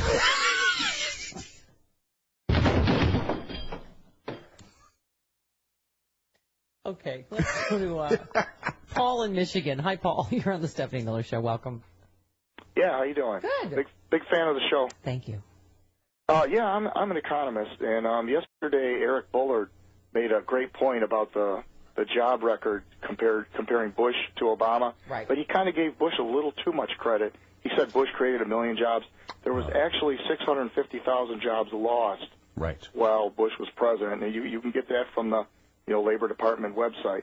Okay. And also, but if you count the next 3 months until Obama's policies were put into effect, there was another 2.5 million jobs. So he actually destroyed about 3 million jobs. Boy. And I want to make the point that Good job. Heck of a job. Yeah. And Obama's now created 10 million jobs in spite of all the Republican blockage. Yeah, imagine what everybody has said this. Imagine what he could do with even the slightest bit of help from the Republican Congress, right? Yeah, exactly. Yep. All right, honey. Thank you. Let's go to Neil in Pennsylvania. Hello, Neil. Welcome. Hi. I want to sum up the tunnel discussion. Okay. And Israel's overall strategy for the invasion is to destroy all of Hamas's current weapons and then use the blockade and the destroyed tunnels so Hamas can't resupply the missiles and ammunition for years to come. And the reason the war has gone on so long is to goad Hamas into firing most of their missiles, combined with Israel bombing and destroying the remaining missiles until they're all gone. Then with a blockade in place for the next 5 to 10 years, Israel could try to get a peace deal with the Palestinians without the threat of Hamas firing rockets to disrupt the peace. Unfortunately, Israel can't say this is a strategy because everyone would complain about a 5 to 10 year blockade. But if Hamas has no weapons and can't get in anymore, then they can't derail a peace deal. And that's why the war has gone on so long and Israel has been so aggressive. Yeah. I mean, the problem, like I was saying, though, when you have like thousands of years, or how many ever years of hatred. I mean, look at yesterday. I was saying they literally were using like it was like a what do you call it? Like a Roadrunner cartoon. They used an excavator, and another Palestinian was on a scooter. I'm just like, I get it that, if you take away the tools, but it's just, what do you do about these generations and generations of hatred? And we're just, it seems like we're creating more on both sides. As Maylee's mom would say. Okay. My box is so loud this morning. Well, I apologize. My box is totally out of control. It's Jim. I blame Jim. I blame Jim being here. I'm overly excited. I love this story. Senator Rand Paul and Representative Steve King, the stunning Steve King. Stunning Steve King. Were lunching at an Iowa fundraiser when a young woman came up to their table and introduced herself. As she shook hands with both lawmakers, told them she was a dreamer. Oh, no. I wonder if she just, then popped up on her cantaloupe calves. At which point, one of the congressmen suddenly wasn't there anymore. Interesting. Paul wasn't even done chewing when he vamoosed, leaving behind half his burger. Vamoosed? And his hair. What true American leaves half a burger behind? Nobody. He's a communist. Right? And he covered that half with his hairpiece. He's been pushing for the GOP to broaden its demographic appeal and then more actively court minority voters, a campaign that sits awkwardly next to the stunning Steve King, who's been denounced by members of his own party for his racist statements about undocumented immigrants. And their cantaloupe calves. Right, exactly. Look at him. Oh, at least he wiped. He wiped his mouth before he... Good. Glug. Bye. So lunching, is that like antiquing? Yes. Exactly. Oh, by the way, someone yesterday, Jim, suggested that Eric Cantor, who is now unemployed, could be one of the life coaches that Paul Ryan suggests for the poor. I think you should just invest in hand-stitched Italian loafers out of calf skin.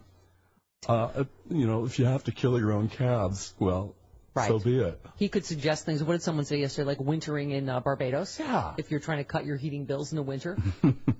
Right? Sure. Or summering in Antarctica. Right. Well, actually, that's an option now. Yeah, the ice is pretty much gone. Because of global warming. Okay, 18 minutes after the hour, we roll along on the Stephanie Miller Show. Join the awful music. You say that because you're not so fancy. Only I am. This is horrible. It is the... Look at this. What am I doing with my shoulder? What are you doing? I don't know. What is that, a Casio? Ow, I just located my shoulder. It is the Stephanie Miller Show. Iggy Azalea. This sounds like a Casio watch. Hey. This is not music.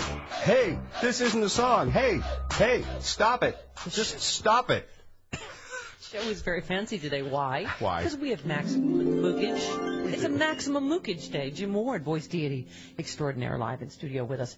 All right, 1-800-STEPH-12, the phone number, toll free from anywhere. Oh, we were talking about wintering and antiquing and other words that we don't have enough money to use as verbs. I missed my chance.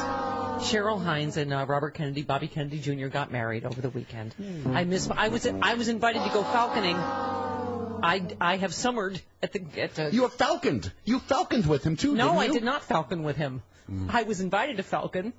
Did you play Bananarama with him? No, I played a Bananagram with Ethel Kennedy when I was summering at the Kennedy compound. Musical guest Bananarama. I made Lorraine Newman laugh when I did that. Working on an ADR session. Yes. All right. Anyway, you could have had him. I love Bobby Kennedy. Ring of Fire, great radio show. Yep. If only weren't one of the gays. Right. I don't think that mattered to him. Oh, really? It's like, I'm gay. It's it's like, you know what? It's men have an iron dome for that sort of information. They don't buy the whole gay thing. Am I right, Jim? Yeah, it's a phase. You just haven't seen mine. Well, right. No, but I'm gay. I think he realized he didn't have to... I'm sorry, did you say three-way? No, I said gay. I think he realized he didn't have to turn Cheryl Hines, so he just went the path of least resistance. She's beautiful and funny and smart, and good for him. Congratulations. Congratulations. I kid. He's just my friend, and that was one of the, obviously, highlights of my life, playing Bananagram with Ethel Kennedy, who is very competitive. The entire Kennedy family seems to be very, very competitive. Well, it is terrifying, and I say this as someone that dealt with a lot of nuns in grade school. When she checks your words on Bananagram, my friend,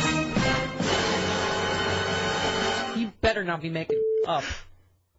Okay. Yeah, well, the Kennedy family seems terrifying. They really do. She could not have been nicer and warmer. Okay. Just better get your together with your words if you're playing Bananagram. Well, Joe Jr. was so ticked off that Jack became a war hero before he did that he accepted this outrageously dangerous mission, a plane that just blew up in midair. Oh, dear. And, oh, dear. Yeah. All right. 1-800-STEPH. So that's pretty competitive. Yes. Joe, don't do it. It's a suicide mission. Don't do it. Don't do. Oh, he did it. No. I almost lost an eye playing Bananagram with Ethel. So Did she hurl a tile at you? No. All right. Stop getting me in trouble. See, you say I'm a loose cannon, and I think you lure me into all the trouble. And then really? I get in trouble. You're the kid back in class that makes me do it. Yes, but you're the one who's the loose cannon who Hillary Clinton won't come on for. The Stephanie Miller Show would like to clarify that Ethel Kennedy did not hurl a Bananagram tile at my eye. Just a nunchuck. No, that's a throwing star. Yeah, shuriken. I'm not sure how that ninja star got in my forehead. Derek in Denver, you're on the Stephanie Miller Show. Hey, Derek. Hey, how you doing? Hi. I always love what purports to be logic from some of your people. It's like, okay, so Obama created 10 million jobs, and the Republicans stopped him from creating jobs. And I guess if the Republicans would have done exactly what he wanted, what he's going to have 10 or 15 million jobs. However, when the Democrats told Congress before the economic crash, then Congress had nothing to do with the economy. It was only Bush's fault. And so, I'm not a Republican or a Democrat. Right, of course. Both sides. You're a small business owner that stumbled across my show. You like to listen to both sides? Both sides, yeah, right. Okay. All right, Skeeter. George Bush destroyed the economy. Yes. Thank you. And he bragged about it. So much so that John McCain wanted to suspend his campaign in order to go back to Washington to fix it. Yeah. Right. Before the election. Right. What did Grampy do about that? We got ourselves a surplus. It means you're paying too much tax. I'm going to fix that. And he sure did. You know what happened? He was driving back to fix the economy, but he was sitting on the pie, as it turned out, and they had to stop. And, Careful of the apple pie on the seat. Uh-oh! Grandpa, are you sitting on the pie? I sure hope so. I'm pretty sure he wasn't sitting on a pie in his A4 Skyhawk over Vietnam. No. Okay. All right. Where do we even start with that? Yes, I think most economists have said that if the stimulus were bigger, if he'd gotten any help from Republicans on any of the jobs bills or any of the stuff that he has proposed, yes, he would have created more jobs. So the fact that he's created this many against this... and by the way, George Bush did not deal with this kind of obstructionism. No, not Guess at what? all. He built that economy all on his own. Yep. Yes, he did. 29 minutes after the hour, right back on the Stephanie Miller Show. Stephanie Miller. Buddy, if it takes the edge off, I am good to go. And you're done. Wait, what? You don't drink wine for the right reasons. She doesn't. I love when Jim pulls Fred's head back. Look, he looks like William F. Buckley. Look. He looks like, look at this. Look at his eyes. Look, Doll's eyes. All right. Look at Doll's eyes. Or you're doing like the Jack Nicholson forehead. You're like, well, look at him. Look at his eyes. Okay. I was just inches from a clean getaway. Okay. I don't know what it is when Jim's here. See, look, it becomes everybody's performing seal. It's just not right. No. He's my performing seal. William F. Buckley. Chris and Yankton. William F. Buckley Jr., as I said to go over the aisle in 1968, woof woof. Chris in Yankton says, how does the Truman Capote gopher say that's not writing, it's typing in a Palestinian accent? I don't know, Chris in Yankton. That's... Remember that fine critique you got on, I can't remember what rodent you were playing in a skit, and someone was like, that is not a Southern Wales accent, that... You're like, that's a right whale. Oh, well, thank you very much. I will, but it's a friggin' mouse. That's not a baleen whale. Right. It has teeth. Right. Really? Okay, you know what? You all go out and win your own voice Emmy, and then you get back to us on your critiques of Jim's various. I think it was a fine Palestinian gopher. Okay. Mark in Pennsylvania. Oh, gophers on the thing. Thank you. Doesn't matter where they're from, because we all have the same Shouldn't teeth. they have an upper Midwestern accent? You know, the Minnesota Gophers? Oh, yeah. And now, Mark in Pennsylvania. Staff, it occurs to me the only avenue unexplored to broker peace in Gaza is Sid Flegelman. Oh, heavens. Jim is not here. Oy, oy, oy, oy, oy. They can all get cock in them felt as far as I'm concerned. Right. All these schmendricks are giving me a pain in my tuchus. Stopping the fighting, the blowing up, and the shooting. Can't we all just get along? Here, have some hummus and a schmear. And an egg cream, if you can find one. Sid Flegelman. I wonder how Sadie's doing. How is Sadie? How's Sadie Sid? Flegelman? Sadie had an accident. Is that all you're going to say about that? Sid took a dark turn. One nag too many, I guess. Overly chatty Jews have accidents. Too many questions. She went too far. I'll just say that. She's floating in the middle of Biscayne Bay somewhere. She's in a drum with Johnny Roselli. He threw her off the ski-doo after she caught him giving another guy a job. That's another story in Florida, whatever. Oh, WTF in Florida. Truly. Okay, right. Let's go to Dean in New York. Hey, Dean. Hey, Stephanie. The main chick. Right. She is the main chick. Everybody calls and gives their opinions. I don't want to give an opinion, but I'd like to make an observation. I never heard anybody tell you in that why your show is so successful. Mm-hmm. Mainly because the core of what you people do is you have respect for the truth. That's the main thing. Everything else is ancillary, the humor, the intelligence that comes. But I think the show distinguishes itself from other shows, like shows, if I may say, is your audience, your callers. Right? Mama has the smartest kids in class. People who use words like ancillary. Exactly. I mean, that economist that called in, just the information that they give adds to your overall, so you have all the angles covered. You know what you're talking about. And I believe that's the reason why your show stands head and shoulders and far away from anybody else. Aww. Dean, I would like to book you as a weekly guest, and let's talk about this for the entire hour. All right. Thank you, Dean. Anyways, that's very sweet. Very honored Thank talking to you. Thank you. Aw, thank you very much. Please, go on. Travis, book him for the hour. For the hour. Tomorrow. Addis Ababa, hello. No, he's right. Have you ever heard a ditto head say ancillary? Don't think so. Nope. No. Computer says no. Make a ditto head. I have an ancillary point. Okay.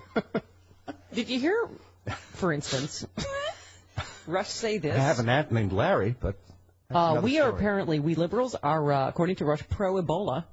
Because why wouldn't we be? Because we're politicizing it. Something. Okay. I started talking about Ebola, and I got some email. First break. What are you doing? Talking for crying out loud. Rush, you realize what's going on. One of the most intense efforts to undermine support for Ronald Reagan was hatched through AIDS. So don't think for a moment. I mean, the left politicizes everything. They look at everything within the realm of whether or not it can move their agenda forward. By pointing out when there's an epidemic that needs to be stopped? However, as we reviewed in our one, Jim, Reagan, according to Reagan administration officials at this point, was responsible for the AIDS crisis because they did not address it because they were on record as saying, oh, it's just the gays and blah, blah, blah. So that's not the left politicizing it. It's that the Reagan administration did nothing about it for years and years. Whereas I'm not certain do we address why, first of all, what does President Obama have to do with the Ebola virus? He really hasn't. Except that I think he's black. Jim, I think that could be it. And Ebola comes from the dark continent. I'm not sure if there's Africa's a country with a lot of diseases. Right? It's a continent, sir. Right. Anyway, but the point is, I don't know what he has to do with it and how the left is politicizing. I don't even get the whole premise of his. By mentioning it, we're politicizing it. So. I see. Right. Except I don't know anyone politicizing. Oh, except, of course, for this asshat, Donald Trump. Our country has enough problems. Send the doctors to Liberia. Send the doctors to West Africa to take care of our people. That's one thing. But don't let them in. Right. He thinks we shouldn't have let these doctors, American doctors, back into America, you see. Because to get the best care available in the entire world. I think we should let them all die. If they were stupid enough to get that Ebola. That's basically what he was saying. Yeah. If they were stupid enough to go over there and put their lives on the line to help their fellow man. I don't think he's acquainted with the idea of ever doing something for someone else that has nothing to do with I can't spell altruism. I don't know what it is. Yeah. God, he's just a horrible human being. Yes, yes. By the way, Jim, we were talking earlier about this. Ebola virus is incredible. Like, it works, it's not gone through clinical trials or anything yet. But the vaccine. The vaccine, you mean? The vaccine, right. The serum. Saying, yes. You said the virus. The virus is awesome. See? Now Russia's going to use this clip to say, see? Yeah. Liberals are pro-Ebola. Vaccine, virus, they're almost the same word. I am a Zionist thug, Hamas sympathizer, Ebola lover. Yeah. That's what I am. Okay. Where was I? Anyway, but we were saying that they, did you hear that it had to thaw? The serum had to thaw? So like at room temperature. Right. They say you're not supposed to use any kind of heat to make it thaw quicker. But, like the doctor's symptoms were getting worse. And although room temperature in equatorial Africa is a little high. Yeah. Right. Just saying. I'm just saying, patience, not one of my virtues. I'd be like, when no one is looking, I turn the blow dryer on it. What? I didn't do it. I didn't. What? Breathe on it. Max, come here. Breathe on this. Yikes. Yeah. I mean, first of all, the fact that you're right, he's doing this work in the first place. Yeah. I mean, amazing. Just running into the burning building. Right. Trying to help people. He said the other doctor should. First of all, when they were over there and there was only enough serum for one, he said, she should take it. Give it to her. Yeah. But then he took a turn for the worse, and by the time it was done thawing, he's like, okay. Right. Then he grabbed her. So I mean, I'm just saying, altruism works to a point till you're Rush doesn't understand people doing things selflessly to help others. No. That's French and gay, according to him. No. He probably did the Scooby-Doo hit. Why would you ever do that? There's no money involved. Where's the profit in it? Yeah. What's in it for me? Jim, you missed the cheery story I told about going to my dad's grave in Arlington over the weekend. You're going to cry again, aren't you? It's my bag. The chick that cries on the radio. Yeah, it's your bag. But no, father-in-law's there too. Yeah. Oh my God, he's right, and my dad's right near the Eternal Flame, and it just I haven't been there in years. But anyway, we got talking, a bunch of friends and I about what public service actually meant to people like my dad back then. And when you read about the Eric Cantors or whatever, you just think so many people in Washington, they're just there to serve themselves. Furthermore, now. They don't... me. And what do you think of me? Right. Right, and I was saying on his headstone it says he served well his God, his country, and his family.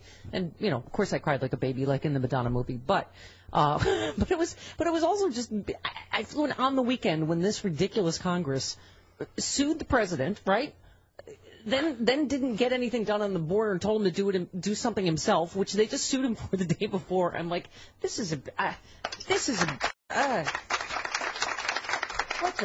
the right? Right, Chris, what has happened to our country?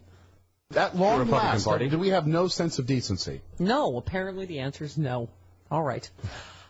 44 minutes after the hour, the remaining moments of maximum mookage. Ooh. What? I don't. What do you contribute? I contribute absolutely nothing. Right back on the Stephanie Miller Show. Don't panic tweets. Ebola has a liberal bias. And I say that as a Zionist puppet, Hamas sympathizer, Ebola lover. Whose Jew signed your checks? And that was Ard, also known as Al-Yarlich. Thank you. Thank you. By the way, once you have been infected with the Jim Ward virus, there is no cure. There is Tom Brokaw does like a minute news something commentary that runs on, I don't know what radio station it is. I giggle through the whole thing the whole time, no matter what it's about. Because there is inevitably a plethora of elves. In whatever. Journalistic. Okay. Anyway. All right. So that happened. Oh, look. This is nice. I thought telling a heartfelt story about being at my father's grave at Arlington. And let's see. Wilbur writes, I remember Stephanie Miller's father was a decent, moral person who cared about America. Shame his daughter didn't turn out the same. Thank you, Wilbur.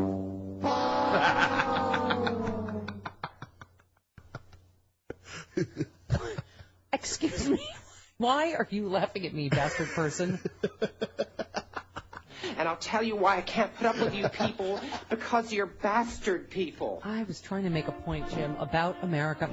I was saying the eternal flame right near my dad's grave. Remember, John F. Kennedy asked not what your country can do for you, what you can do for your country. I was talking about a time when public service actually meant you were there to serve others and not yourself.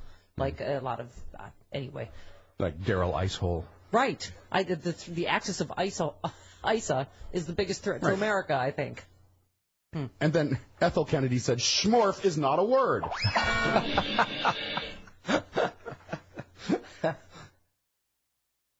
You know what? You get one good one in, like, all right, every now and again. You know. Maybe an Albanian, it's a word. Yes. Enver Hoxha probably said that several times. Schmorf! It's probably Albanian for attack. Speaking of bastard persons, bastard person of the day. A Nebraska dentist has been accused of stealing $17,000 worth of dental gold and medical equipment from a Veterans Affairs medical center. Oh, dear. I'd like to be a dentist. So that's what's wrong with the VA. Bastard person thieving dentist. His name is actually Randall Toothaker.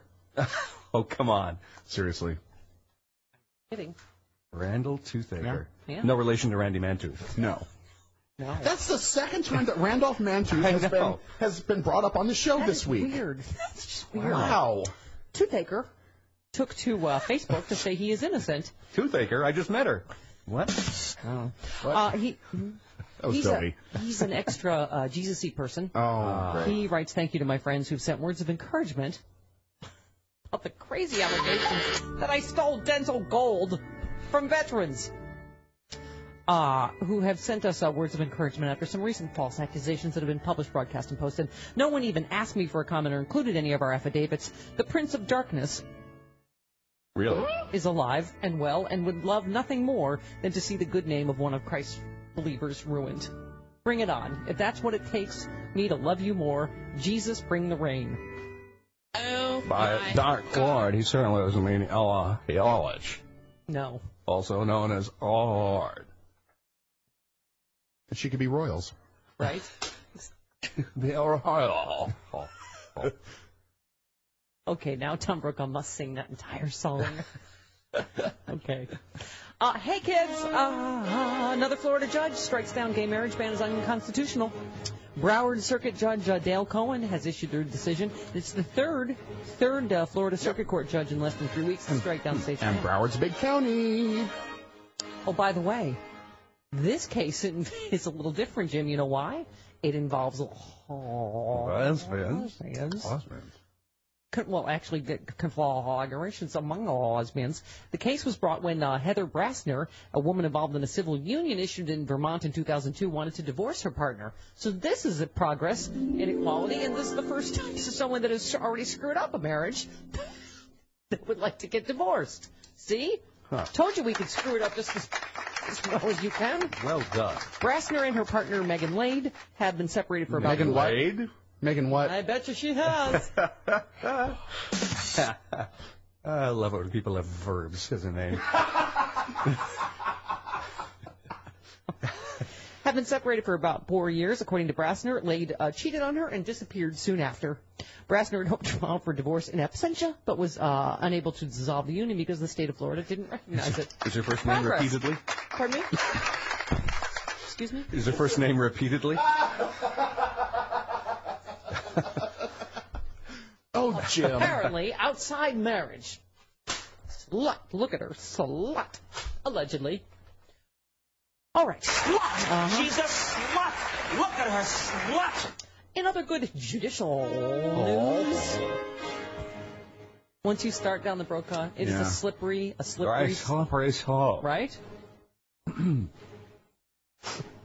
A federal judge ruled that Alabama's abortion clinic law is unconstitutional. The law passed last year mandates that abortion doctors have admitting privileges at nearby hospitals, and it would have closed 3 of the state's 5 abortion clinics. The law never went into effect, so the clinics have stayed open. The judge said the law violates a woman's right to choose. Federal appeals court ruled a similar clinic law unconstitutional in Mississippi last week, and a federal judge in Texas will rule on a host of abortion restrictions this week. So there is hope. There is a silver lining, judicially speaking.